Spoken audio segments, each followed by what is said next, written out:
咁多位海外嘅朋友，呢個景值唔值200萬 ？Hello， 咁多位海外嘅朋友，今日帶你哋睇一套山頂嘅別墅。入門口咧就係我哋前花園嘅位置啦，跟住出去咧仲有埋呢啲菜地可以俾到你種下啲花花草草嘅。然之後入嚟嘅話咧就我哋1樓嘅呢個會客廳同埋餐廳啦。咁成個別墅嘅話總共係3層嘅設計，下邊1層，上面2層，再計埋個天台。然之後嘅話咧呢度係仲有一個隱藏式嘅一個套房。咁個套間嘅空間咧亦都係比較大嘅。然之後個房同埋個廳咧直出我哋呢個大露台，大家過嚟睇一睇呢個露台。嗱，呢個空間感唔使多講噶啦，大家有目共睹啦。然之後個景觀亦都係一啲遮擋都冇嘅，全南向山頂別墅。2樓做咗2個套間，我哋先入嚟呢個套間睇下。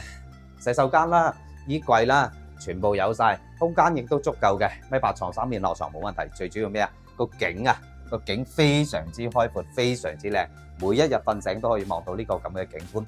咁而家咧，我哋呢個別墅嘅位置咧就中山嘅三鄉鎮，講緊咧總價大概就200萬左右人民幣就可以攞低噶啦。呢個另外一個套房，空間比啱先嗰個仲要大嘅，而且有埋呢個露台，我哋望出去個景觀係完全一樣嘅，南向一啲遮擋都冇嘅。